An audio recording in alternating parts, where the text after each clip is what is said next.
All quiet on the western front. இந்த படம் வந்து பார்த்தீங்கன்னா 2022 ரிலீஸ் ஆன படம். இந்த படம் வந்து பார்த்தீங்கன்னா ஒரு 4 அகாடமி அவார்டு வாங்கியிருக்கு, 2 பஃப்டா அவார்டு வாங்கியிருக்கு. இன்னும் பல பிரிவுகளில் இந்த படம் வந்து எக்கச்சக்கமான அவார்டுகளை வாங்கி குமிச்சது.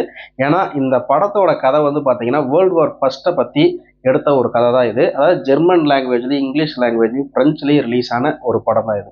இந்த படத்தோட கதை வந்து பார்த்தீங்கன்னா, அதாவது 4 ஸ்கூல் பசங்க, அதாவது 17-18 வயசு மதிக்கத்தக்க பசங்க ஸ்கூல் முடிச்சுட்டு ரொம்ப ஒரு ஆர்வ மிகுதியால், அதாவது அந்த மிலிட்ரியில் வந்து ஜாயின் பண்ணுறாங்க. மிலிட்ரியில் ஜாயின் பண்ணதுக்கப்புறம் தான் தெரியுது அந்த சோல்ஜரோட வாழ்க்கை வந்து எவ்வளோ கஷ்டமானது அப்படின்னு வந்து ஒவ்வொரு டைம்லையும், அதாவது பார்த்தீங்கன்னா அதை ட்ரைனிங் எடுக்கிற டைமில் உணர்றாங்க. அதுக்கப்புறம் ரொம்ப வந்து இதுக்கு அந்த, அதாவது அந்த வாரோட கோரத்தை வந்து அவங்க வந்து அனுபவித்த ஒரு தருணம் வந்து ஏன்டா இங்கே வந்து இந்த மிலிட்ரியில் வந்து சேர்ந்தோம் அப்படின்னு வந்து ஒரு கட்டத்தில் உணர்வாங்க. அது உணர்றதுக்குள்ளேயே ஒரு 3 பசங்க வந்து 3 ஃப்ரெண்ட்ஸ் வந்து செத்து போயிடுவாங்க. அந்த அளவுக்கு இந்த படத்தில் வந்து ரியலிஸ்டிக்கான ஒரு வார் ட்ராமான்னு தான் சொல்லணும்.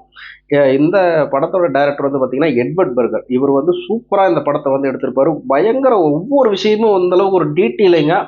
அதாவது ஒரு பழைய சோல்ஜர், செத்துப்போன சோல்ஜரோட யூனிஃபார்மை உருவி இவங்களுக்கு வந்து கொடுப்பாங்க. அதை கூட தெரியாத இவங்க வந்து அந்த அந்த யூனிஃபார்ம் வந்து போட்டுக்கிட்டு அப்படி அவ்வளோ ஜாலியாக அந்த காம்பேக்டுக்கு வந்து அந்த வாருக்கு வந்து கிளம்புவாங்க. அந்த வாருக்கு போனதுக்கு அப்புறம் ஒவ்வொருத்தனும் வந்து சுகத்துக்கு, அதாவது பார்த்தீங்கன்னா எப்படி உயிர் பொழைச்சிருக்கிறான், அந்த ஒரு பிரெட் ஒரு பன்னு கூட கிடைக்க மாட்டேங்குது அப்படிங்கிற ஒரு கஷ்டத்தை வந்து எப்படி உணர்றாங்க. கடைசியாக வந்து அந்த வார் முடிகிற டைமில் அந்த பையன் வந்து எப்படி ஃபீல் பண்ணுறான் அப்படிங்கிறது தான் இந்த மொத்த படத்தோட கதை. இந்த படம் வந்து சும்மா அந்த காலத்தில் நடந்த வாரை வந்து அப்படி தோலுரிச்சு அங்கே இருக்கிற ஒரு சின்ன சின்ன பாலிடிக்ஸையுமே சூப்பராக வந்து எடுத்து நமக்கு சொல்லியிருப்பாங்க. இது வந்து ஒரு ஹைலி ரெக்கமெண்டடான ஒரு வார் ட்ராமா.